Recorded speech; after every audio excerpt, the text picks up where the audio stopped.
Napoli, Napoli, Napoli!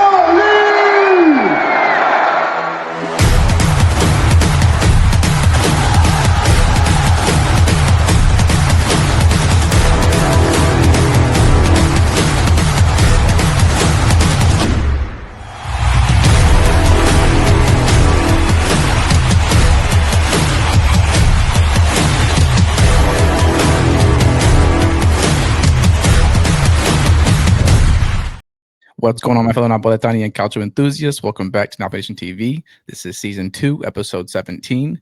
We are just coming off of 2 back-to-back dubs, and that will be at home against Inter. That was a 3-1 victory, and also away against Lecce. That was a 1-0 victory. So we're going to talk a little bit more of the Inter match compared to the Lecce one, just because Lecce was a bit sloppy. It is a match that occurred 3 days after the Inter match, so, it's expected, but we still got the dub, and that's what matters, right? So, Debo, let's get into the Napoli-Inter match. So, pretty feisty match, as you can tell from this image here. We'll definitely discuss about the Conte and Lautaro round 2 1v1. I know if you guys are familiar, they did box each other for fun, of course, whenever they were both at Inter at the same time when Conte was their head coach. But, Debo, tell me tactically how we did. In my opinion, we dominated the match, at least the second half, but I'll let you get into it first. Yeah, I think that we could comfortably say that we controlled the majority of the match and dominated the second. The only thing that, caused a little bit of anxiety in the first was the woodwork shots from Inter and the defense in the box not being able to clear some of those crosses coming in and them getting clear headers, and luckily none of them went in. The match could have turned out a lot different if one of those shots did get in, so the first half could have obviously been a lot better, but man, that second half, we took it to them. Yeah, we did. So as you mentioned, Inter's real chances only came in the first half, and that was mostly aerials as well, except for the one where I forget who passed it back. Was it? Do you remember who passed it back on a error? I think it Do was you Spina. recall? Was it Spinazzola? I Yeah, think it very was, very yeah. rare mistake from Spinazzola there. It did get I think it deflected was right like a to Lautaro's feet. yeah, I think it It was was a deflection. deflection. Yes, Yeah, so yeah. not entirely his fault, but he should be more aware of his surroundings. And of course, we saw Vanya make that really good save. It did go directly towards his body, but he still had to, stretch his legs out just a little bit to get the deflection to go our way. So, but other than that, other than those aerial chances and Lautaro doing his thing, missing a open shot, we dominated tactically. They got out coached. Their back line could not handle Neres in a false nine. He had them in shambles. Must be said. I don't think we'll end up going to Neres as a false nine unless need be, with Hoyland being out and Luca, having a shitter as he's always had every match. I think Luca has only played really 10 minutes of good football, and that was with that one goal that 10 he ended up seconds. scoring. 10 seconds. Yeah. It's crazy, man. I don't know what we're gonna do with that guy, but we're not gonna really talk about Luca this video. I don't feel like bashing anybody right now. Let's give our team compliments and a round of applause because the way that we came back against Inter, right, the strongest team in Serie A to this day, in my opinion, in the league right now, it's still Inter. They have the most depth. The only thing that we have better than Inter realistically is our head coach. I feel like Conte is the best coach in Serie A, no doubt about it. Now, if you talk about the UCL, that's a whole different story. But Conte completely outcoached Kivu, and it showed drastically who was experienced and who wasn't this game. Conte did everything right from the formation to the tactics. He excelled. Putting Neres in a false nine. I know we talked about this in our live with Nima, and you were very confident in it, and respectfully so. I wasn't as optimistic as you, just because of what we came from. A 6-2 loss away in the UCL is going to hurt anybody, realistically, right? But damn, no complaints other than the aerial chances that Inter did manage quite a bit more than I liked. They had 2 poles, and one came off of Bastoni's shoulder, I think, right? It was off his shoulder, the very first header that they had. Yeah, so that ended up going far right. So, I mean, I have no complaints. Beating Inter 3-1 at home the way we did, it showed that we are here to stay. Simple as that. So Yeah, I mean, for me, it solidified us as being, if not the Scudetto favorite, neck and neck with Inter. Like, I think that match proved that we still are the team that is on track to repeat. So you're saying we're the No, team to beat. I mean, obviously, as the defending champions, we should be. But yeah, for sure. Like, if I was a betting man, if we went and looked at the betting odds and everything, there's not a reason why Inter should be above us. I would agree with us being neck and neck, just because Inter did prove today that they won 3-0. They dominated that match. So they are still a contender, and I think that it's between us two, with Milan lurking in the background, mostly because they have one game a week. right, You mentioned something about Inter having the best team. I think overall, if we want to talk about like a starting 11 and the quality, I give them, a slight edge, but I also believe that we do have the best midfield when we're healthy. KDB's injured now, so that's a little bit different. yeah, we'll But get into that as well. when our midfield is healthy and performing, we have more quality than they do in midfield, in my opinion. And then when it comes to a depth, like when we want to talk about the overall roster and the depth that both of us have, I think we're neck and neck on that. I don't think we can say that they're better than us or vice versa. I think we're the overall quality in the entire roster when it comes down to how many players are available to play different positions and to switch up the formations. I think we're close enough to each other where it would be a healthy debate to decide who is the better team, from that aspect. But man, the coach, so that using Nedes as a false nine, that came out of nowhere for me. Yeah, Like when I saw that coming across the socials, and I was like, wait, this can't be a reliable source. And then I click on it and it is, and I'm like, ooh. Um, I was extremely excited, but also wasn't sure it was really gonna happen. And when Conte made that move, he proved again, just like he had done more than once or twice last year, that he's willing to do what it takes to put different players in different roles, even if those players haven't really done that before. So Nedes has never done a false nine for us before. And the fact that he performed the way he did, even though he didn't directly contribute to any of the goals, he was a threat the entire game. His threat consumed defenders and created space for others the entire game. So I was very, very happy about how that turned out. And if Luca ended up starting, I was already prepared for an absolute embarrassment, to be honest. I no, really was, and me too. I was Trust me. concerned that that was going to start the literally the downfall of us not being a contender anymore, because it would have showed that maybe Conte isn't really willing to switch it up a little bit. Because dude, Luca, we're not going to talk about Luca and bash him, but we all know he hasn't done nothing for us. Yeah, Nothing. I mean, that one goal he had, it was a nice goal, but it wasn't a meaningful goal. It wasn't to get us in the lead or anything. I think it was just one of those goals towards the end of the match that was just an extra goal. So, yeah, and then he proved it again in this match versus Lecce. We'll talk about that match a little bit. And, it's, yeah, okay. I heard you. We're not talking about Luca. I get it. But that was why I was worried. And when it ended up not being him and using it as a false nine, yeah. what a decision by Conte, man. And then the other thing, like, it wasn't just the tactics and the formation. Conte's smart. Conte, if there's any coach where we could label a coach with Katsima, he's the one, man. Like, Conte is Katsima as a coach.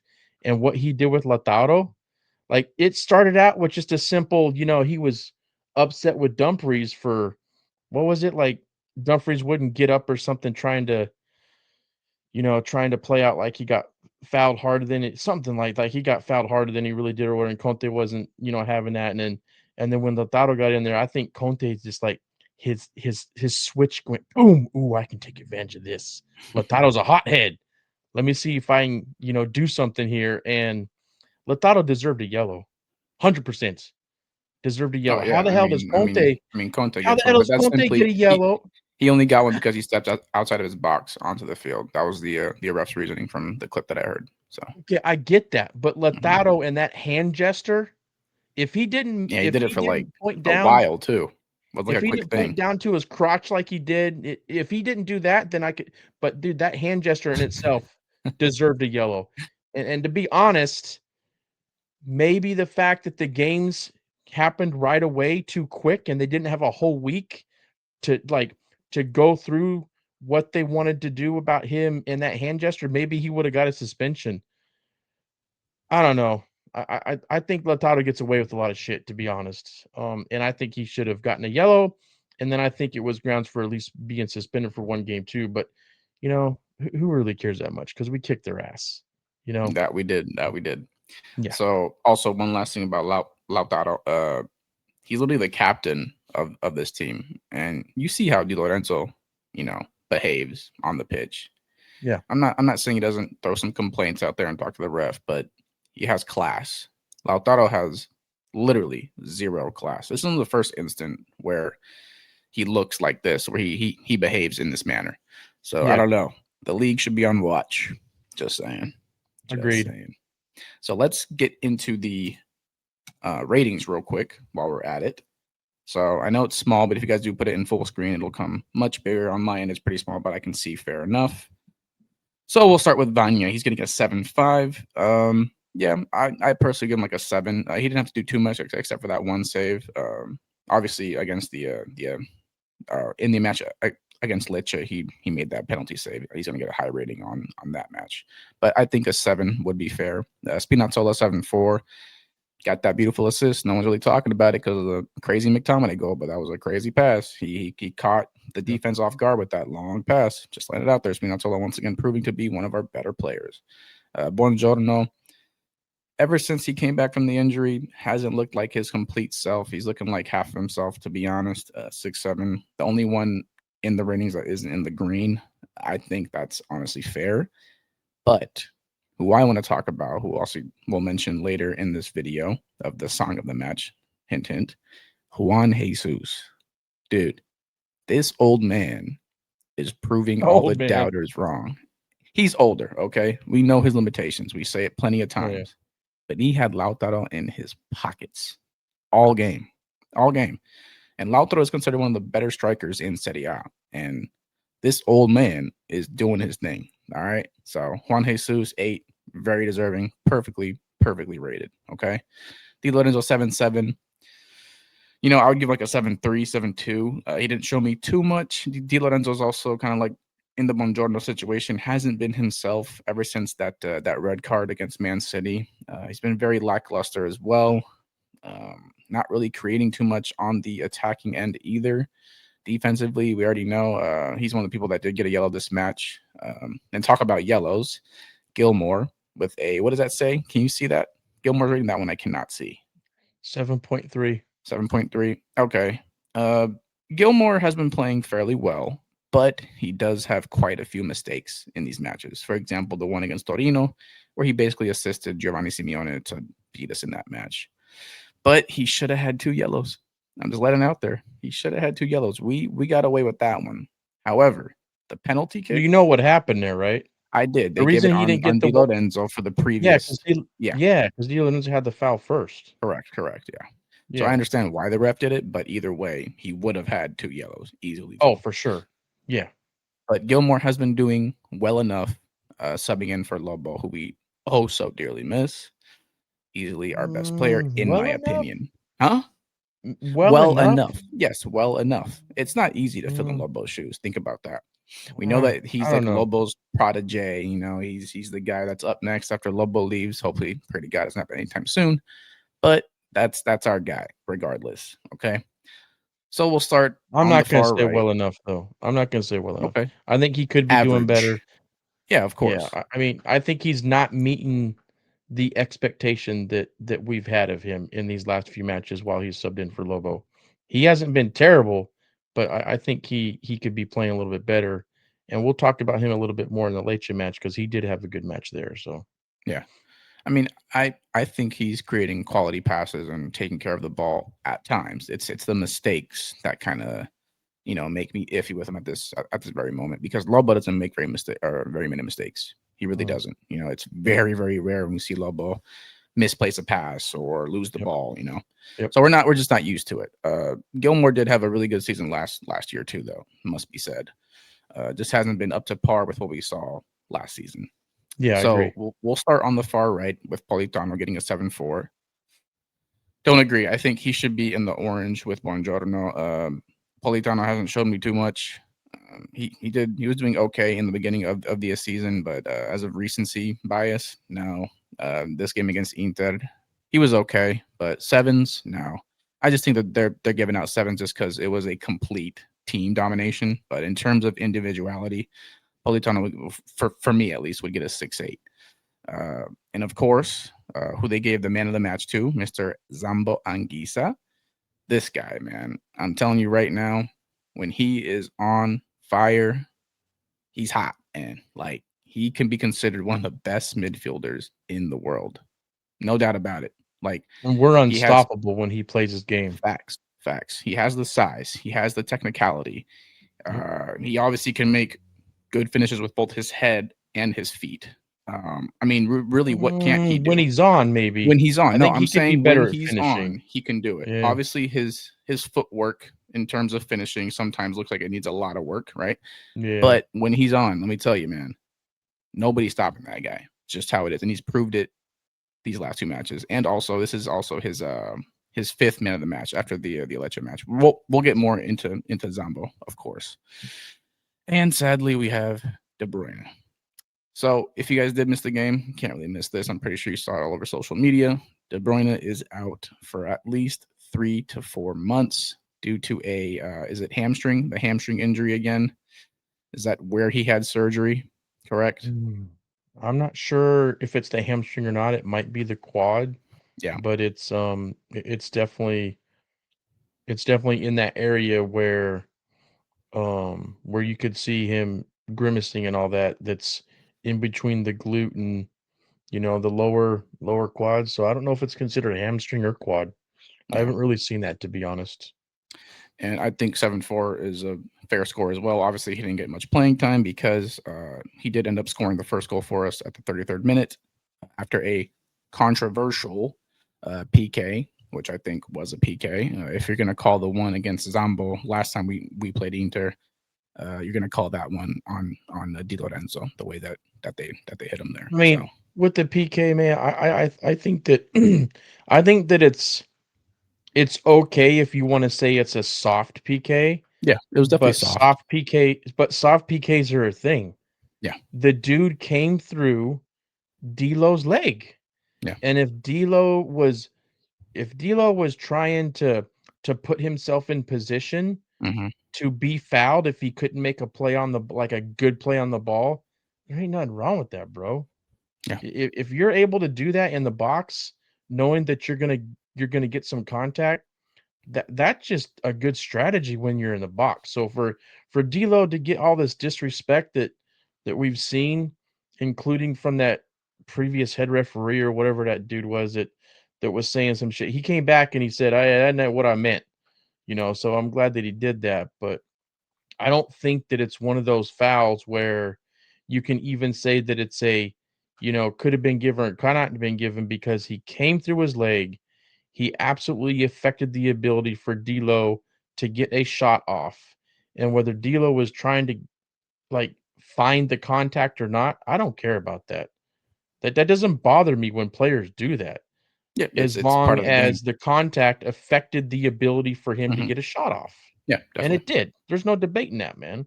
Yeah, And then you said something about Buongiorno's penalty. The only reason I think Buongiorno does have a 6-7 is because of the penalty. I mean, for me, that was a 100% right call too, because he put his arm in an unnatural position. Mhm. To me, it almost looked like he was trying to do something with his arm. It wasn't just unnatural. He was like, he put his arm up there like, Yeah, that's how I saw it. So yeah, there shouldn't have been any controversy about that either. I don't think there was, to be honest. And that's really the reason that he's got a score that's below 7 is because of that. You know what I mean? He didn't have a terrible match. He didn't have a what we expect from Buongiorno match overall, but it wasn't terrible. But what you were saying earlier about how he has not really been able to be himself to mhm. meet those expectations or whatever. I just think it's about a rhythm, not only for him, but who he's got on his next to him. And I think that's why Juan Jesus in a match like this, I think that's the biggest reason that he was put in at right center back. This is what the second time that he's done that, right Yeah, center back, I think. I think that's why he's there instead of Bukuma because Buongiorno has much more playing experience with Bukuma. And yeah, you ain't lying. Juan Jesus, man, talk about an unsung hero, dude. That dude, he's solid. he's Like been he'll killing it. have every once in a while, he'll have like a dumbfounded mistake like what were you doing, right? But overall, he needs to be given more respect, I think.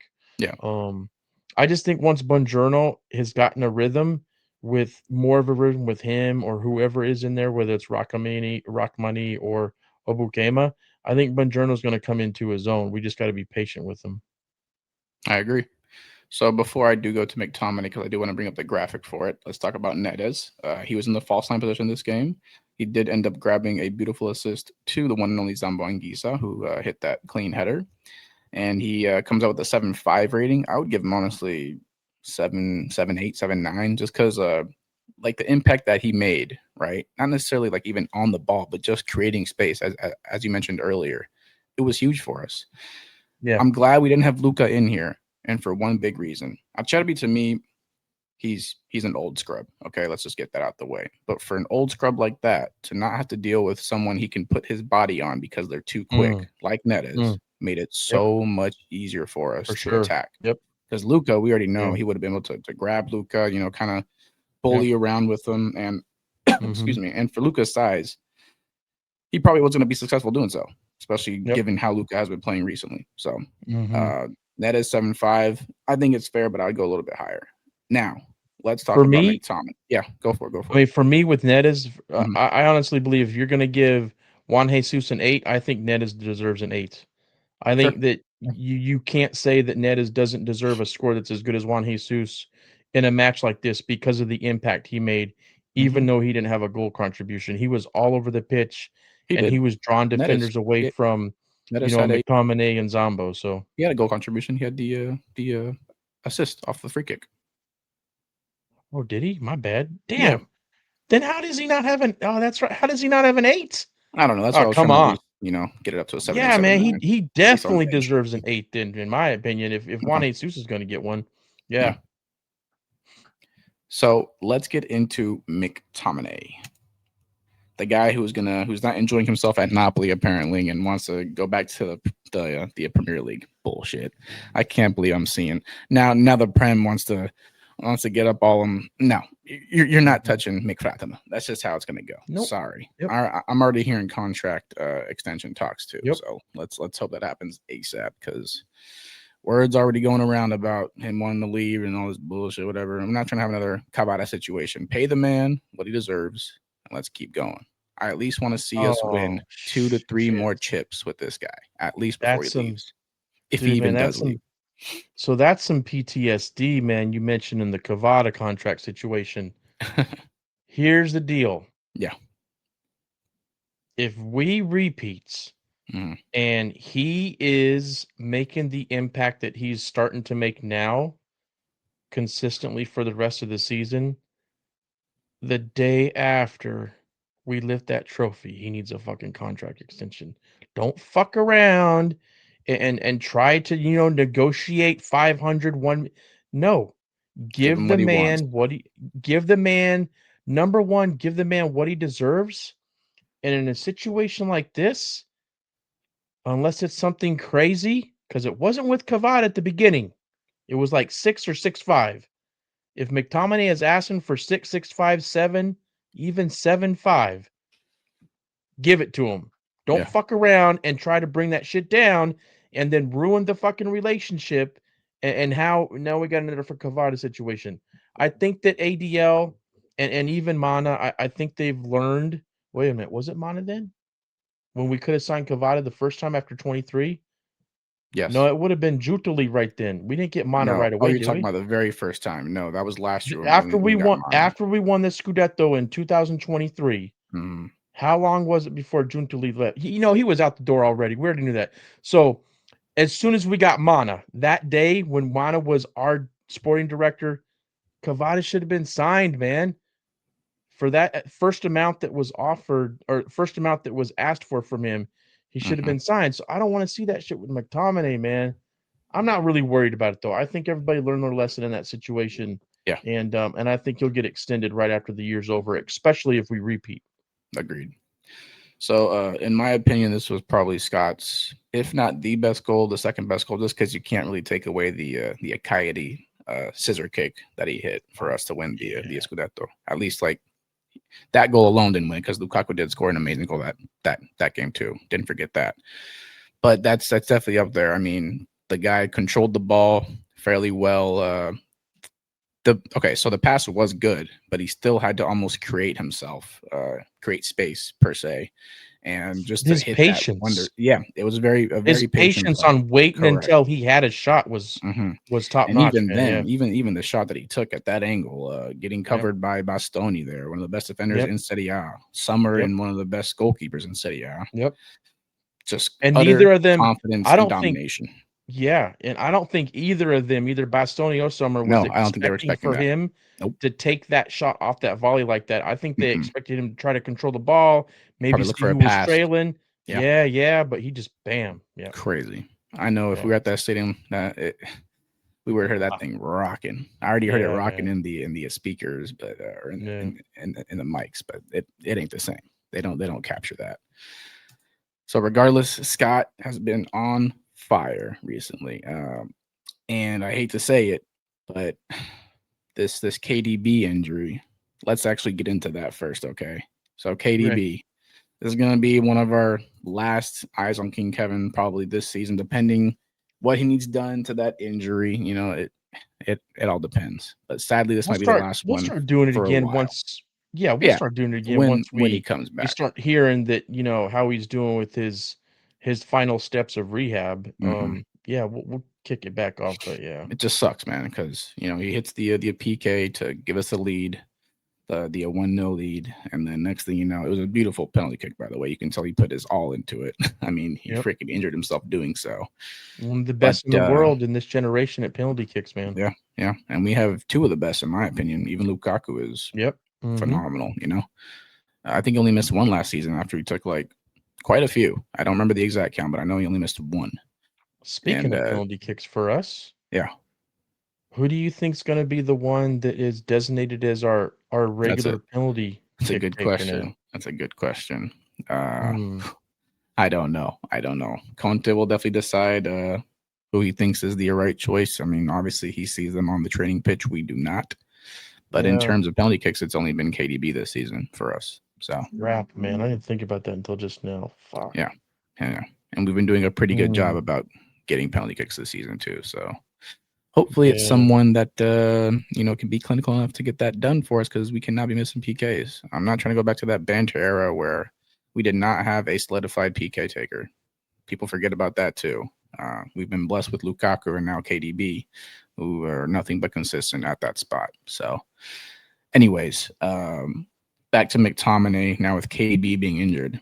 So people are not going to like me when what I'm going to say here, but McTominay is now going to be much more impactful in these matches, playing the central role in the midfield. Back to the 4-3-3, back to what we know best. I understand why Conte was implementing all four midfielders. I get it. But we know that these things take time. All right. I'm not going to knock that formation. I know there's a lot of people that hate it, but we've seen it work for us some matches, and some matches we look completely dry. Literally zero creativity, lack of clinicality. It's just a whole bunch of factors. My whole thing, Mario, my whole thing with the formation and four Yeah. midfielders and why we shouldn't always been doing it. My whole thing from the get-go was I think that putting those four midfielders out there in that formation is a smart move when you're playing the bigger teams where you want to dominate the midfield. Hmm. But then when you got these other teams that are going to park the bus and try to be pragmatic, I think it's better to have a little bit more of a normal formation with one less midfielder and some other player in there that is a little bit more creative. And then having McTominay, like you've already mentioned, having McTominay be able to play more central and Hmm. be able to be closer to the box when there's opportunities to take a shot. And to use him to be more creative in and around the box. That's how I think Conte should have been approaching it the entire time. And then like KDB, he don't need to be playing so much either. Like he really doesn't. Put him in as a starter in the Champions League matches that we think we really need him for, and put him in the big matches like the one against Inter, but the other matches, let him come in the second half. You don't need to run him rampant because he's not young anymore. Injury prone as well. And yeah, As and you can he's tell. had issues with being injury prone lately. So I don't know, man. Maybe this is one of those things where Conte sort of learned something a little bit too with him getting injured, and he'll maybe use that approach once he comes back, especially because, like you said, we're probably gonna be in a 4-3-3 for the foreseeable future until he comes back. I'm guessing. I mean, Oh yeah, I don't definitely. see No, no, no. why Conte It's wouldn't do that. I mean, I hope he's not thinking, well, I still want my midfielders to, and he's going to start throwing in Elmas as one of those midfielders because, mm, I mean, Elmas did Almas start this last game. isn't KDB. Yeah, well, he started, but we played No, against I'm just saying. Lecce. This I'm was just a saying chance the for even spacing Lang with. to a Yeah, start. I'm just saying that the spacing with, that many midfielders having Elmas play a midfielder role in some degree to where you've got still a 4-1-4-1. I'm hoping Conte Yeah, is not gonna do that, to be honest. I mean, I didn't watch the game, so I watched the replay, but I wasn't focused in on it like I would if I didn't know what the result was. Was it a 4-3-3 for the entire match? Is that what you yeah, saw? Yeah, yeah, yeah. okay. Hmm. Okay. All right. Yep, we'll see. We play Como next. So Como's a much better team than Lecce. Let's see what Conte does. I'll be very happy if he sticks with the a 4-3-3. And Yeah, then yeah. that will probably start a trend where he just ends up sticking with that until KDB comes back. Hmm. So either way, KDB, Napoli Nation loves you, and we're praying for a very speedy recovery because we are gonna miss you regardless My of what my hope, occurs or what has Mario, occurred. yeah. Yeah. My hope is that we don't rush him, number 1. Nope. No. And then number 2, I think it's realistic to have him back for the knockout stage in the Champions League. Whew. If you look at that, that's We'll gonna even get be there. come on now. Come it's on now. looking it's looking rough. We'll see. We got Well, Frankfurt we up don't next have too after Como, so yeah, but we'll that's at see. home, and we don't need to get top 8 anymore.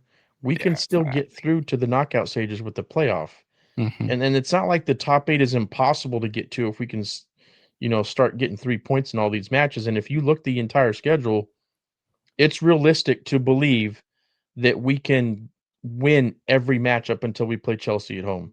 Yeah, It's realistic. And if we go on a run like that, we still have a chance to get in the top 8. sure. I like your optimism as usual, but for me I'm at not this point, always I'm thinking optimistic. knockouts is our only valid option at this point. But You're saying the playoffs. yeah, Yeah. playoffs. Sorry.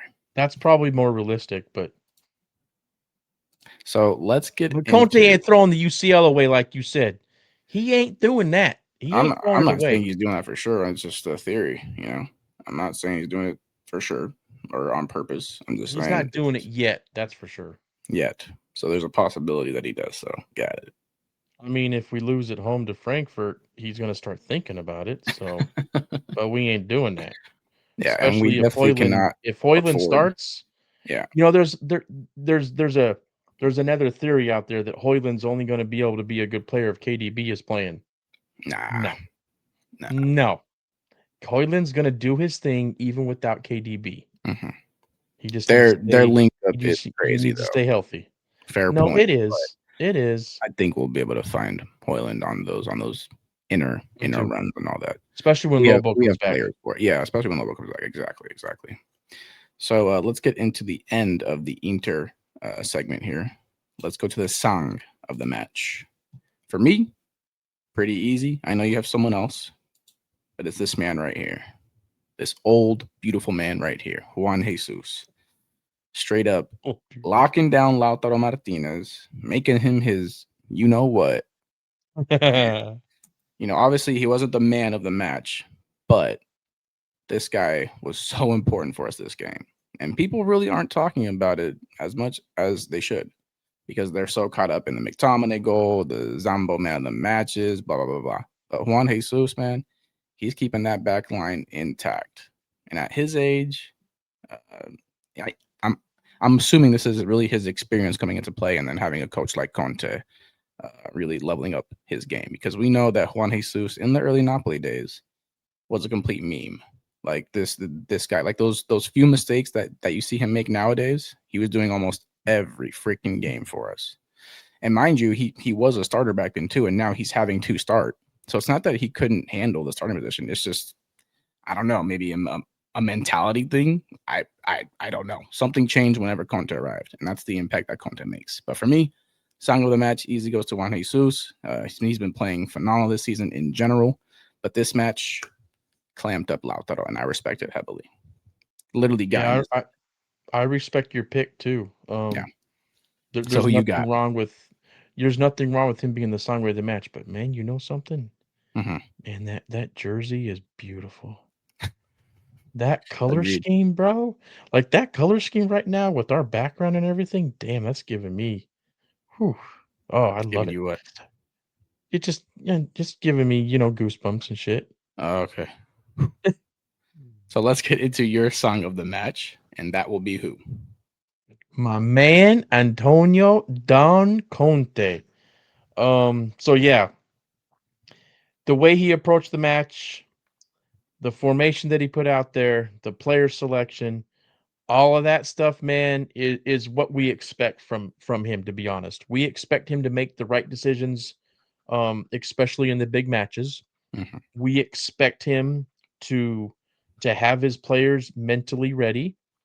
Um, but man, if there's one coach that can be labeled the Katsima coach of the league, it's our boy. It's our Yeah, boy. And what he did with that situation with Lautaro, man, he took advantage of it. I And fucking from love it. that point on, I dude, love from that that shit. point on, Inter was completely out of the match. Like I they enjoyed weren't that.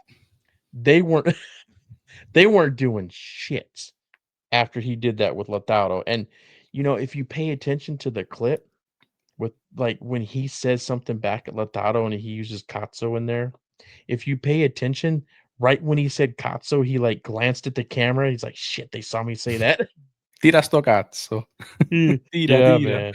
Yeah, Man, man. that So guy is comedy, man. yeah, man. So he's Definitely a my song character to of the say the match least. only because I do think that what he did impacted the match because I think it took the It players meant flustered them for yeah, sure. They were yeah, useless man. after their PK that they so rightfully Yep. got. They Mhm. were completely lost. Like they were just done, completely dominated. So Mhm. that'll do it for the song of the match. Now let's get into the Wayo of the match, aka the man of the match. And for me, it's McFratima. Look at that beautiful picture, man. Man, our jerseys have been so good these last 3 years, man. Even that jersey's beautiful. Like Yeah. shit. Yeah, man. Anyways, and that cup too, and that MVP trophy. Damn, it's all looking good. It's all looking good. So He's tan. McTominay, yeah, He's even got a tan. yeah, and his hair is blue, man. But McTominay, man, he's been back to his MVP form, and we know when he gets hot. Same with Zambo. Let me tell you, man, he's one of the best midfielders in the world too. Like Yep, 100%. legitimately, when two of our fuck man, even Albo, like we are spoiled. When these guys play their game, we easily have the best midfielder in the league. Like there's no debate. Zero debate. Do we? Is there? If they're all playing to form, Yeah. is there a better midfield in Europe? No. I don't Oh, in think so. Europe, that's up I for don't think debate. so. That's a whole different topic. Really? Europe, but Serie A, So I'm you saying there's said no earlier. debate. Listen, man. So McFratima got MVP of the league last year. Yeah.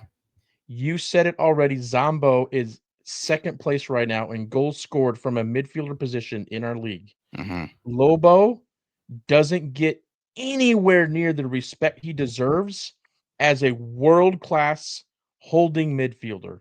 Yep. And then KDB. Yeah. KDB ain't the KDB of his 25-year-old prime, Nah, but he's he's still still that guy. KDB. And then, like, we have to talk about the fact, you said it already, Gilmore has not, like, been terrible, and Gilmore was a good player last year. Then we get Elmas. Elmas is no scrub. So, like, our midfield in its entirety, I would be surprised if there's another midfield in Europe that can just say, "No, we're better than you." I don't know. I don't know. I Maybe see what that's you're. something for us to maybe that's something for us to talk about a little bit more in the next show. Yeah, I'd be down for that. I'll have to do a little more research on Okay. what these other midfields are really looking like and how they've been producing this year. But I'm just worried about Serie A at the moment, And Oh, it ain't even no it's debate. not even a debate. Nope. We have the best. Mm-mm. When they're in Mm-mm. form, we have the best. Yep. I mean, we have literally 4 world-class goalkeepers or midfielders. It's pretty crazy. Like even KDB at his age, as you mentioned, can still be that guy. But so let's go into your Wayo the match. So who is that going to be for you? For me, it's Zombo. I just think his overall impact in the match, even though he didn't have a world-class golazzo like McTominay did, his goal was still, you know what that goal reminded me of? When he beat 4 defenders. He beat 4 Don't say defenders. the If you look Cavada at the goal. Do replay, not say that goal. if you look at That was not like that. he beat 4 defenders, he was patient at the end, he made them whiff, and he scored. Of course, it reminded me of 2 different Cavada goals. One Cavada goal against Atalanta and another Cavada goal against Sassuolo. I couldn't help not to think of those 2 goals because of the distance he took the ball, the players he ended up beating, and how he beat the goalie. Yeah, man, it reminded me of that goal, of both of Settle, those goals, to be settle honest. down. It was a beautiful goal, but it was not the Cavada goal. I didn't say it was the Cavada goal. I said it You said it reminded reminded me you of of it. it. Nah, it didn't It remind me of just it. reminded me of it. I didn't say it was as good. It just reminded me of the same type of situation. Man, we're still out here So, talking yeah, about man. Cavada. Crazy. Yeah, and I then, just like, realized that. he was all over the pitch. He was I mean, he was winning area balls, he was stealing the Mhm. ball, he was making good passes. I mean, was there any moment in that game where Zombo could have did something better? He executed everything perfectly. Yeah, easily. So I definitely understand why you made him your man of the match or the YO of the match. Completely understandable. I think him or McTominay could have both had it. But I think overall, as a better overall match, it was Zombo. But that goal was just too much to not give Yeah, man. McTominay the man Yeah. of the match. I mean, world class, world class. So that'll do it for the Napoli and Inter review. Now, let's get into the sloppy Lecce Napoli review. Yes, Was we it got the slop? dub. Was it Well, sloppy, really? it's kind of what you expect when you have some of the B team out there, and it's literally a game we play 3 days after a hard 5 victory against And Inter. Lecce is not easy to beat in their house They have a either. good defense. They haven't won at home yet, by the They're way. organized, They man. have not won at home yet. So this would have been one of those freaking matches where, when they start talking about they haven't done this yet, blah, blah, blah, or they're doing this, it happens. So thank God we won. Zombo again, like the banner says. Zombo does Thank it God for again. Anya. Yes, definitely. We'll get into that as well. But before we do, so you did watch the game. I know you said you had work, but you did watch the whole game again, right? I watched the replay, yeah. Cool. So tell me what you thought, what you saw, any negatives or positives to talk about. I mean, overall, we controlled the match. I think for Mhm. the majority of the 90 minutes, there was a little bit of anxiety at the end of the match a couple times. Zombo did his thing, so that was good to see. Billy Gilmore's probably had the best match of the entire season in this match, so that was good to see. Yep. But bro, the biggest reason that we were only able to score one goal, I mean, you know why. You know why. It's Luca, man. Like, he didn't do anything again in this match. There was one play where he was at the top of the box and he didn't have a defender right on him, and the ball came into him, and the ball ricocheted off his leg like his leg was fucking rubber or something, man. Like, it's like, dude, did you ever learn how to, like, let the ball down easily with your foot when it's coming at you? Like, has he ever learned how to do that? Because I haven't seen him do that once. Every time the ball comes into him that has any speed on it, it just ricochets off him like we're in a it's a fucking the pitch is a pinball machine or something. Yeah, no, Luca's ball control and really just footwork in general is god awful. It's awful. Simple as that. But I'm okay with what Conte did Mhm. by starting him. Yep. And part of that is because David Neres had a knock and maybe he wasn't, ready to actually start. But David Neres came in and made an impact. He was threatening in the game. I Came think in it was early his too assist. at the 50th or 55th minute too, Yeah, something and you don't see he too often. it was his assist to Zombo too, right? So I made a Like, mistake earlier. This Netis had a assist to Zombo last game, but it wasn't the free kick cross. It was actually this game. Sorry, I know we're talking about two different games in one video. I meant this. oh, okay, okay, Yeah. yeah, Mhm. because yeah, I couldn't remember for sure to be honest. So yeah, I think the position where that cross came in from Neres was perfect. Mhm. And I was concerned maybe that Zombo was actually gonna not get credit for the goal, and they might have an own goal because it ricocheted off to one of the other players. It was a slight But deflection. Yeah. yeah. And then I know we're gonna talk a little bit about the penalty kick saved by Vanya, but that was the other thing I liked seeing was although it wasn't the best penalty kick by Kamada, like he didn't really get it all the way near the pole there on the left, and it seemed like Vanya made a good guess, maybe, but maybe that's from him studying how Kamada is with his penalty kicks. Who knows? But I think I saw something where Vanya has saved 5 out of the last 9 penalty kicks. Did I see Wow. that right? I'm pretty sure. Wow. That's he's saving them more than he's not. That's That's crazy. pretty nuts. Yeah, that is nuts. So yeah, definitely nothing to be disappointed in other than Luca. Yeah, I It just agree. continues with him. He Yeah. pretty much hit everything on the dot, honestly. I'll just keep it simple. The first half was pretty bad. Second half, really like a whole different team. Kind of the same story against Inter. Although in the Inter match, we at least got that PK to kind of give us that comfortable edge going into the second. That was not the same story with this match. It was one of those gritty 0-0 halves where, and Lecce do have a good defense, respectfully so. One of the better defenses in the league. Actually, people aren't really aware of that. Hey, let me ask And you something. yeah, Did you pay attention to how Buongiorno you got the player ratings? Bring up the player yeah, ratings. I'll bring those up right now. Okay. Did you There pay you go. attention to how Buongiorno looked in this one? They gave him a 7-2. He Yeah, I the mean, entire match. yeah, he was slightly above average, I would say. But once again, nothing crazy from Alessandro.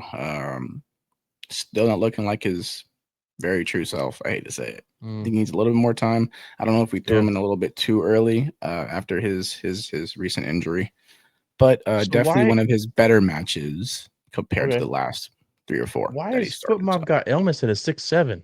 I don't remember him not playing well, at least at a he was 7 level. I would say he was average. He had some pretty beautiful ball controls and stops too. But other than that, like I know the best play that I saw in my opinion was when he brought the ball down very nicely. But other than that, he was just kind of running around on the field, but he wasn't bad. He didn't make any crazy mistakes, and he also didn't create too much either. Just a very simple game for Elmas, and it was one we could afford to start Elmas. We know he's not the same as the old Elmas that we're used to, but as a sub or as a starter for a match like this against Lecce, a bottom league team, it's very fair to start him this match. So, and also, let's get into these ratings, right? Because we see Noah Lang gets his first start, and sadly, it looks like he got a knock in the beginning of the second half and asked to be subbed out. That You just sucks.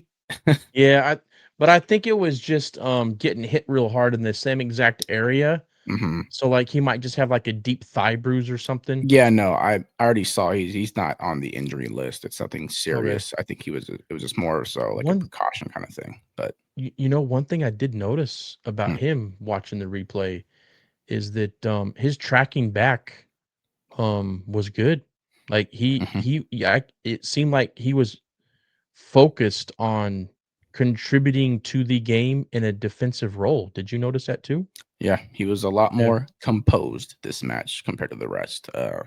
We know that in the previous matches, Noah Lang looked a little bit too crazy at times, almost trying to do too much on the attacking end. We know that he has the moves, but at times it was more so a little bit too much of a selfish thing to do. But no, he looked fine this match. I would have loved to see more, especially in the second half when we started playing better, but we didn't get that chance. So hopefully we'll see him get some more minutes again, because I thought he looked fine. This is obviously someone that just joined us this season from a whole different league, just like KDB, and he needs time. And KDB has been getting that playing time. Noah Lang has not. So can't really judge the guy just yet. All I know for sure is the only terrible signing we've really had, like for certain, is Luca. I don't care. He's terrible. I think him and David Neres are gonna start splitting a lot of time with the KDB injury and hmm how Conte loves Politano. So Yeah.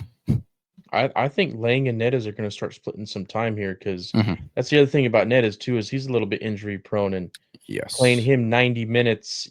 I mean, even more than like 65, 70 minutes is probably not the smartest thing to do. So Yeah. we might start seeing that a little bit with Lang and Neres splitting time. Yeah. So Luca gets a 6-3. Don't care. Moving on. Politano with a flat 7 in the green. Um, eh, I don't know. The one time Politano pissed me off this match the most, at least because he does it quite frequently, is Exactly that what you're that getting ready to open say. that open goal. And I feel like he's done that before this season too. That it looked He's that bad prone to from doing open that. play.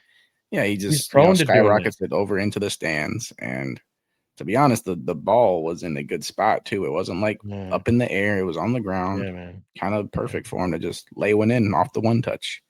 But it goes I over mean, the bar and into the stands. So that's that. it would have been a much better thing to see him, shoot it right at the goalie At least than on target. I was expecting at yeah, least a shot on target. If it's right to the exactly. goalie, at least it's on the damn target, Yeah, for whatever. sure. The goalie can make a mistake, it can Yep. be deflected, and The somebody else can goalie get a also was rebound. getting up Fucking from the shot on ground at target, that bro. point too because Yeah, of the man. left flank move from Yeah. so whatever. So Politano, average match, didn't see anything special. He actually got kind of locked up too, by the way. I forgot who the defender's name is, but he did fairly well against Politano. And one thing I will give Politano is that he does tend to get past his defenders quite frequently. Obviously, sometimes he, like Noah Lang was doing, he sometimes is a little too much and looks a little bit selfish, but it's not as frequent. So I can't complain about that. But he did get locked up. I will say that. At least in the first half, he was getting locked up. Mm. So right behind Politano, we have Anguissa with a 8-2. Of course, the man of the match, once again, doing his thing. Another header goal, or yeah, I'm pretty sure he's had another one this season, right? Yes, he has. So another header goal. Yeah, Uh, he had that one against Parma, didn't he? yes, there you go. The one that Boom. won the match for us? Yeah. Last second, literally. So Mhm. an 8-2 rating, perfectly fair. Had an outstanding match yet again. We'll get more into Zambo later on in this segment because we'll talk about his 5 man of the matches he's had this season already. He also was the player of the month in August. So Gilmore in the central role, as you mentioned earlier, his best game of the season, in our opinion. 7-9. I'd probably 7-9's fair. You might even knock him up to an 8 himself, but he didn't get any goal contributions, so I think that plays a part in that. But 7-9 is definitely fair. Almas with a 6-7. Kind of already went into that. He was okay. Didn't do nothing crazy. Just played his role fairly well, I guess. There's only so much you can expect from an older Almas. He doesn't have that pace anymore, but he still has the technical ability. So don't sleep on him. Di Lorenzo with the 7-3. Yeah, he was fairly okay as well. 7-3 is definitely fair. Once again, though, I feel like Di Lorenzo is getting to a certain age where we shouldn't be seeing him play every minute of the match. Sure. It's getting to that time. It really is. I know he's our captain. I know he's, okay playing all these minutes, but You remember earlier in the year when I think it was after he got his red against Man City, and that next Champions League match, Spina played that position, right? I was going to mention that. And Spina did well. Yeah, that's So, what I'm saying. Spina could bro, definitely play you've that got position. Oliveira and Gutierrez on the And left. and we do have Marianucci, and he's playing Lecce. Possible Can too for Marianucci him. play halfback? Yeah, why not? Why not? I'm just saying we do have options. Spina proved it. Sub him out early. Put Spina in if you didn't start him. Freaking start Spina in a match, especially if it's against a lower level, team. And, freaking give him a rest. Like, give him a full match's rest. I don't think he's ever gotten that. Unless he had a fucking red Unless he card. was Like, I don't injured think it's or had ever a happened. suspension. Like Yeah. an actual just match to rest. Yeah. I know he's the captain, but man, put the armband on somebody else like Zombo or Politano, man. They can wear the armband. They can be Lobotka. captain.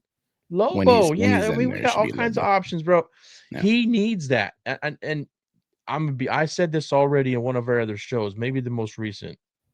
I do believe that part of the reason that he hasn't performed like we're used to this entire season, I think, and last year, I just think that part of it is that he's not given the freedom to do other things in attack like he used to with Spalletti. I don't know. He And I gets think up there quite frequently. He just hasn't not been like it was with Spalletti, though. not as much, but he Not still like gets up there. He doesn't do too much. If I'm gonna be completely honest with you.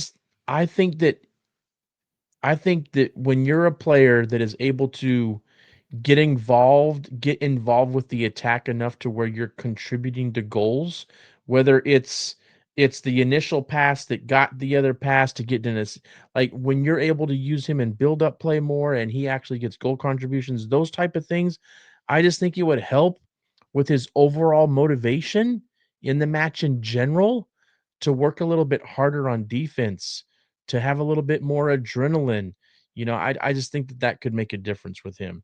Yeah. But I don't see that happening, to be honest, because I just don't think Conte wants that from him. So I think that maybe we're being a little bit too hard on D'Lo. I think he's getting a lot of shit right now, and it's not like he's a scrub. It's not like he's playing like a scrub. And I do think that his national team reputation is always in people's conscience when they're going to be talking about D'Lo.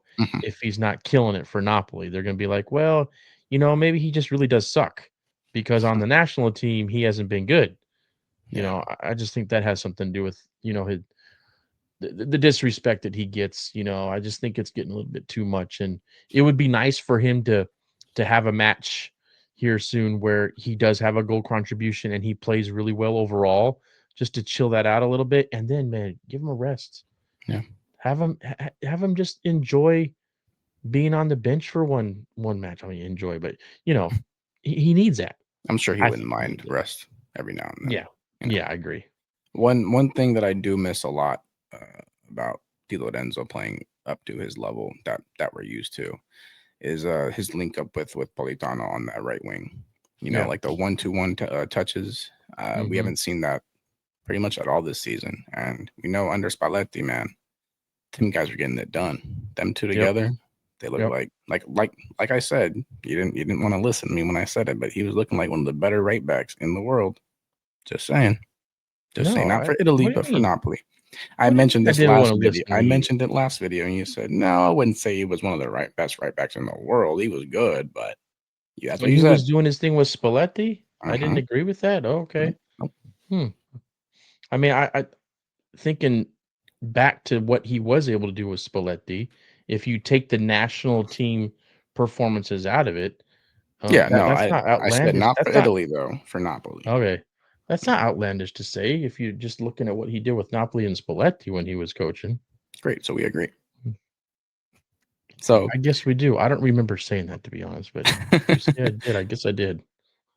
So for the last amount of ratings here, we have Juan Jesus and Buongiorno both getting a 7.2.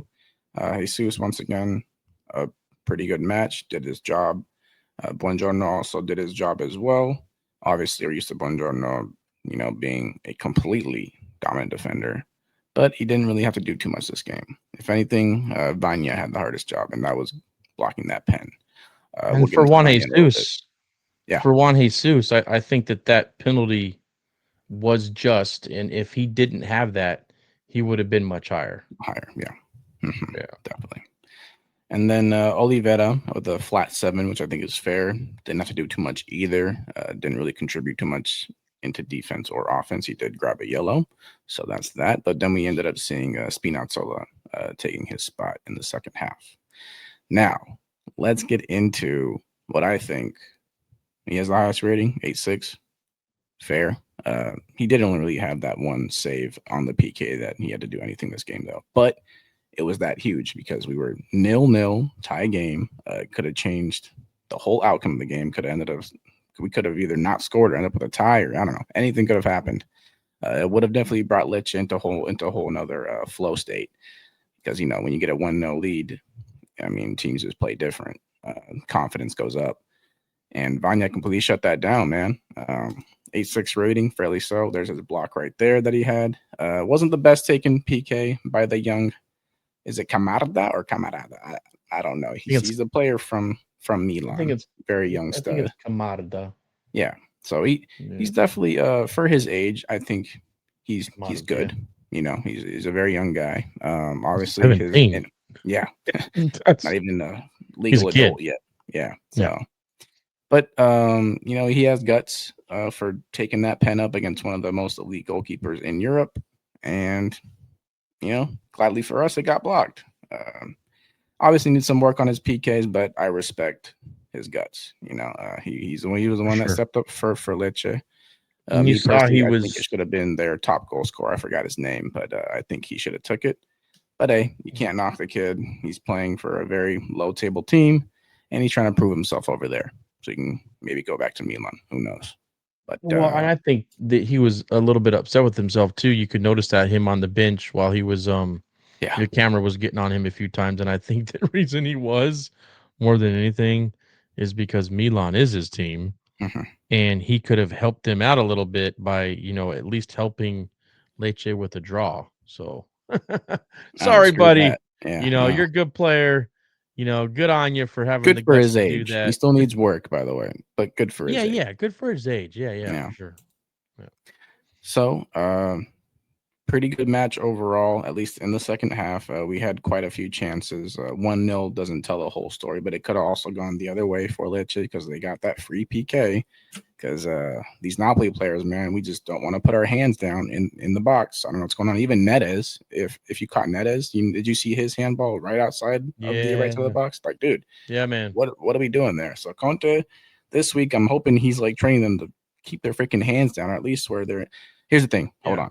You I think brought it up, Jesus's hand but was I in a was natural thinking about that position. today. I think Yeah, you Serie brought it A. up. I was thinking about that today, though. Yeah, I think Serie A had to make up that call from last week, the controversial call, because Jesus's hand to me was in a natural position.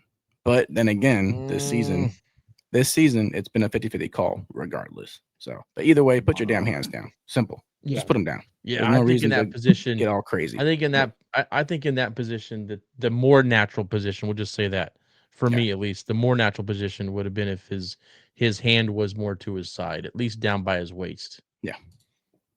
Okay, so to get to the end of the video, let's go ahead and talk about the song of the match against Lecce. Debo, I will actually let you start first. Who was it for you? Um. Dang, Hint, hint. I didn't even think about this until now. Okay, yeah, we'll go with that, man. I mean, it was a 1-0 match. I don't think anybody really showed anything of, any substance where we could really identify for sure who was the song of the match. But man, look at them. Actually, you know what? I've, Scratch that. He gets the man of the match. He's the YO of the match. Let's do Billy Gilmore. okay, I can live with that. Yeah. Okay. Yeah, because that was his best match. I don't think he made any mistakes. He was in He had control one. of his. He had one. It was Really, just a I pass, don't though, remember but one. yeah. Was it detrimental to giving up a goal? They didn't do nothing with it. They could Oh, have okay. countered, but they kind of just slowed down because we already I had mean, our back that's the line thing there. too. So. If you make a mistake and it's far enough in your half or far enough up the pitch to where you're not, putting your back line in danger of allowing a goal, I'm okay with a mistake or two like that. You know what I mean? Sometimes you want to take those risks, even if it was he was trying to get a pass and he just, mishit the ball and all that. But yeah, man, I can live with him as a song of the match. Yeah, I definitely agree too. We're gonna both be in agreement here for this match. But as we mentioned earlier, definitely one of Billy Gilmore's better matches of the season. And yeah, let's get into the YO of the match. And that is going to be the man who scored for us. Yeah. Yet again, grabbing back-to-back Man of the Match awards, the one and only Zambo. Grande cazzo Zambo. I know some people out there will appreciate that. If you guys saw the Oh my. locker room pick, you'll know exactly what I'm talking about. My goodness, man. That guy is carrying Oh something. man. So this is his 5th one of the season. And at this very moment, I think he is, if not the front runner, one of the front runners of the MVP of the Serie A so far. And I don't think that's too crazy to say. I mean, he's playing out of his mind. As we mentioned, when this guy's in form, one of the better midfielders in Europe, easily. So Zambo, for me, gets YO of the match, gets the critical header goal to put us in the lead and win the match by 1 goal. Kind of reminding you of the Parma match where he did score that header and we won by 1 goal as well last second. Although this was what minute was it? The 69th? Yeah. So Yeah. completely different scenario, but we needed that goal bad. The way things were going, we needed it bad. And then after that goal, we actually kind of ignited a spark in the attack and we got a couple more chances. So yeah, without Zambo, we would have probably tied. And that's just that. I know that Hoyland ended up coming into, but he's coming off his little fatigue or injury, whatever the reasoning was behind it. I was told it was fatigue, so we'll just stick with that. But yeah, the last segment that we need to get into before we do end this video for sure, because we did see Inter and Fiorentina played. Inter did win 3-0 against those bums. Pioli is going to get sacked. That's just how it's going to go. Yeah, if he And ain't sacked we also already while we're saw, recording. yeah, and Yeah, we man. also did see Milan did drop points against Atalanta with the 1-1 tie. So that was huge for us because we know they were right on our ass. But here's the table. Roma ended up winning, and Juventus ended up winning as well. Como did win 3-1, you said, with no really impact from Nico Pats. So they're looking solid, man. They're in 5th. Like I said, man, when we made these league predictions, I had them 6th, and Yep. it really might come to a fruition here because shit, they're up there. And I'm also kind of surprised to see Bologna is still holding their own too. I kind of expected Atalanta to be up there in the top 7, but they're not very far off. Regardless, Napoli now have another worry, and that's with Roma here. They're still on our tail, tied points, but we do have the better goal differential because Roma do not score very many goals, but their defense is stout. At least Parmer scored on him towards the end of the match. Very true. Very true. Yeah. And we're not used to seeing Roma allow goals. They've been winning matches 1-0, 2-1, if that. But that's definitely the team that is kind of worrying me a little bit just because of how good their No. defense is. Hold on. I'm gonna bring up this stat. Worrying you? I'm gonna bring up this stat. In the last 15 years, there's only been one Yeah, I've team heard in that. the Serie A that has won Yeah. the Scudetto that didn't have the best defense, and that was when Juventus had freaking Ronaldo. But other than that, man, the 14 years, it's Oh, been the look at best this. defense. Okay, yeah, I get that. And Mhm. I think if you were to label anything about a championship in any sport, defense has Mhm. always been more important than offense, right? Yep, In winning yep, championships. agreed. But look at the table and see if we're looking from 1 all the way down to 7 right now. Oh god, I love seeing Juve all the way down to 7. That's such a beautiful thing. If you look at that, they only got 10 goals and the next one is 12. So like our defense was the best last year, I think in Europe, not just Italy. I don't think that if you were to look at our table from last year, once it came down to the end, we're definitely not in the 8th or lower. Like who's he? Let's see how many goals 8th position got. Let's look at this. 11. Atlanta at 9th position, 13. Udinese at 10th position, 11. You got to go all the way down to Torino at 11th that That have is a less good point. goals scored. I That know we had have the less best goals defense scored than last Roma. season, but we definitely had at least like top 5 or 6 in goals I'm gonna scored. pull it up right now, man. I got the archive right here. Hold on. Yeah. Let's pull it up. Let's see. All right. Standings. All right. We allowed 27 goals, which was 8 less than anybody else. We Wow. scored 59. Ooh, damn, I didn't know this. We scored 59 and Inter came in second, right? Mhm. They had 20 more goals than us scored. I didn't know that. Right? Hold on. Let's go all the way down though. We're going to go down to at least 6th. So we had 59, but you got Juve in 4th at 58, you got Roma in 5th at 56. Wow. Then you Roma got only had 56 Fiorentina last in season. 6th. Yeah, and then you got Fiorentina at 6 with 60. Lazio 61, Milan 61, 8, Bologna. So it's definitely not like the table that we're looking at on the screen right now from last year.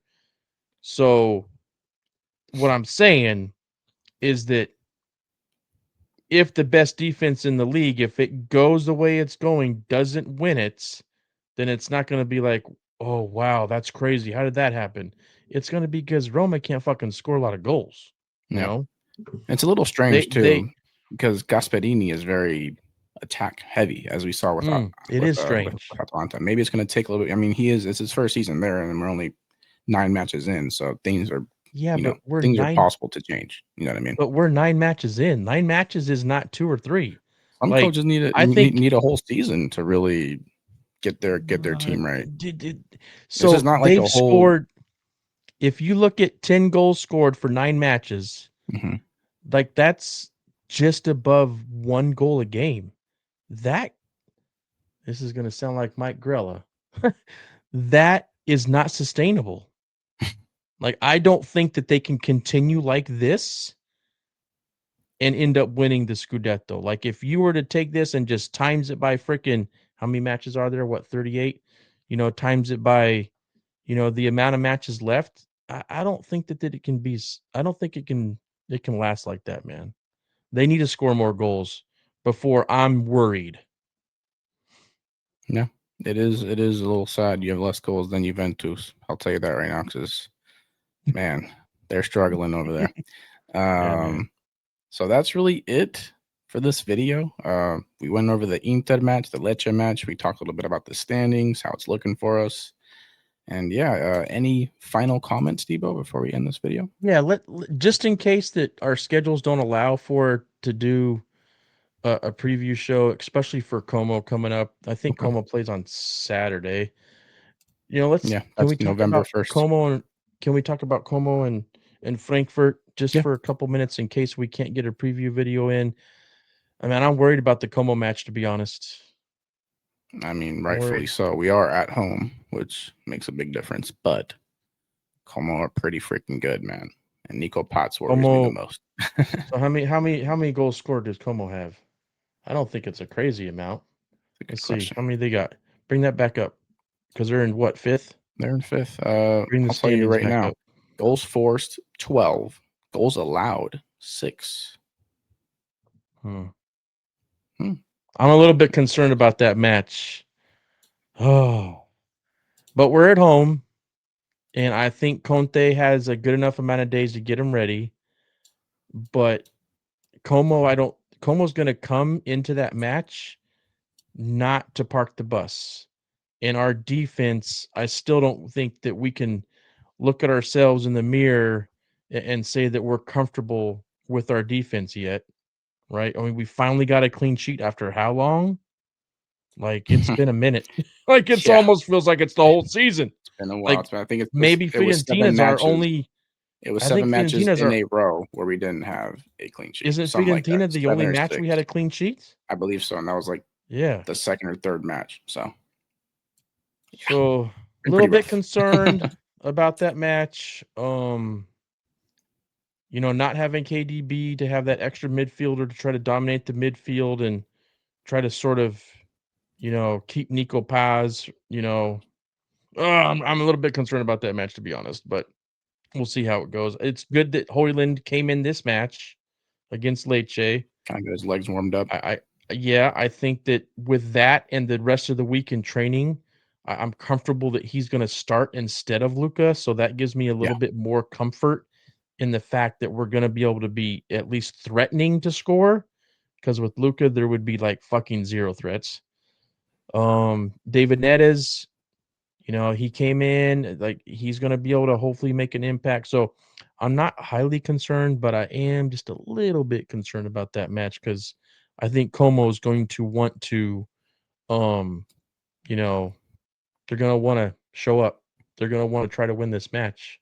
definitely.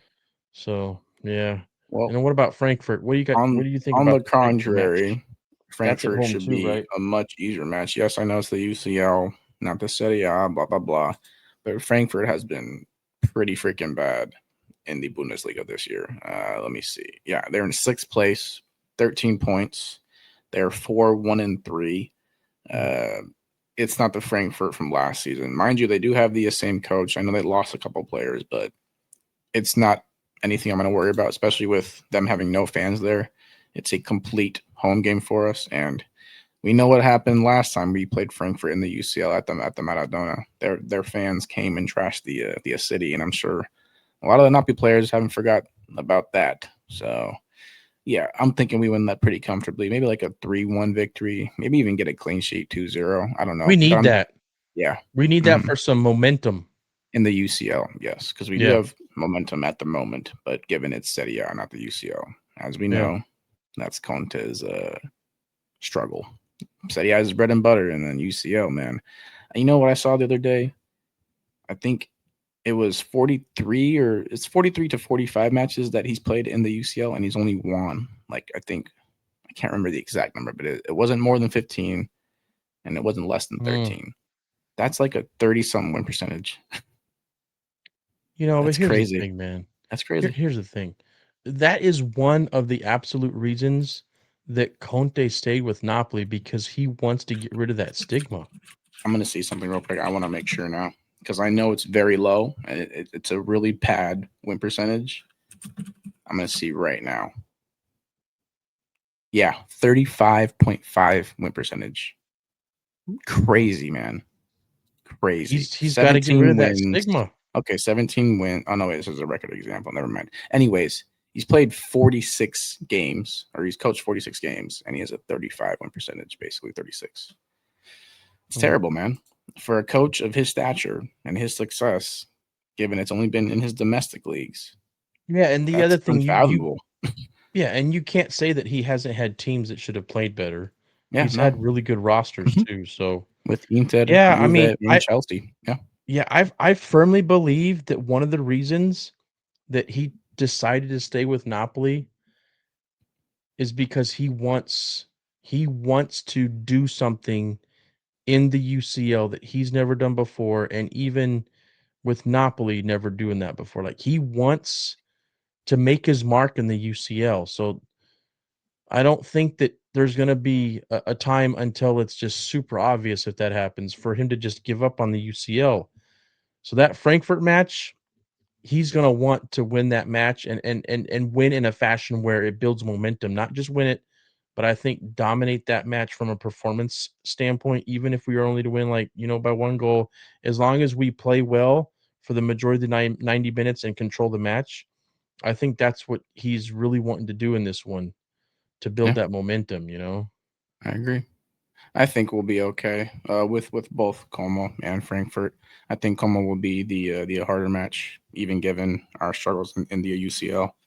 And I'm hoping It that would be Conte doesn't nice. sleep on Como, man. No It playing would be any B players. Play our starters. It would Get be it done. really nice. Ooh, wait a minute now. It would be really nice to get a clean sheet. When you say don't play the B players, be a little bit more Clean specific sheet with against that. Como. It would be really nice to get a Tough. clean sheet against them at home. That's It tough. would. I don't think it's impossible, though. I mean, I think we can do it. We just need to approach the game right defensively and be organized. But when you say don't play B players, are you saying you want the best starting 11 to be out there for that match? Correct. Easily Does that against mean Como. that we don't have the best 11 out there for Frankfurt? That's a tough question. I mean, listen, if we play our regular starters against Como, I feel like we'll, even given our first half struggles this season, we go up 2 goals in the first half, which is kind of a hard task for us to do. Then we can start kind of implementing the subs into the match going into the second. Well, Conte never does that though. He always puts them in around minimum like the 55th minute. He never just starts. Yeah. Hey man, I know you looked at the table, but did you look at Frankfurt's defense? Terrible. Their defense is terrible. No, that's what I'm saying. That's why I'm saying we have 18 goals allowed. And if you go down the table, you got to go all the way down to Augsburg near the relegation zone. That's allowed more goals than them. Yeah, that's what I'm saying. That's why I said 3-1. So it's very possible against a team like Frankfurt. This could be a game where you let Luka get a start, maybe. Who against if Frankfurt? They got such a against Frankfurt. If they got such a bad defense, I don't want to see Luka start a UCL match ever again. I'm sorry. But I mean, mean, put Nettis false line again. I just can't do it. That guy is a solidified sub. You're I'm sorry. right, Unless Hoyland is injured, then start Luka. But even then, I mean, we managed to put Nettis up top and be successful. Luka is just not that guy, man. Yeah, damn it, man. I think you're right. But if Conte did decide to start Luka, I wouldn't be like pissed off about that. I wouldn't be surprised. I mean, we paid for this freaking guy. Like, we're gonna have to use him sometimes, but it's more so against these matches as a recent against Lecce, for example. Lower tier teams, and he still can't do nothing. It's so weird, bro. Can't take it anymore. It's nice. No, it's 9 matches, but this is enough time at this point to at least start doing something. Give me something. You've given me nothing except for 10 minutes of good play. And that was in a match where we were already leading 2-1. Yes, you closed it out and made it more comfortable. But damn, bro. That's really nice to know that Frankfurt has a shitty defense. Yeah, it makes me feel a lot more confident. I think we easily win that match after seeing that. Yeah, they're not having a good season. Simple as that. So the couple match will be tough though. They are in 6th. I mean, they do have 21 goals scored, so it's not like. Let's see. Damn, man. Bayern got 30 goals scored. Oof. Bayern runs that league, man. Simple as that. They run that shit. All right, guys. Thanks for watching Napoli NNTV. This is quite a long episode, so if you stuck through it all, we love you. We definitely appreciate you. This is probably our 100%. Longest episode of the season. We really went in depth into these 2 matches, and rightfully so, because there wasn't much to talk about when we played PSV. So we had to really get into this comeback of Napoli, the Napoli Resurgence. That's what this episode is called. So if you guys haven't already, if you enjoyed this episode or any content that we let out, make sure that you subscribe, leave a comment if you please. And as always, let's close out the episode in the correct manner. With that being said, Forza. Napoli. Sempre. Why you? Vinciamo. Why you got Coleman, Frankfurt. Why? Let's go.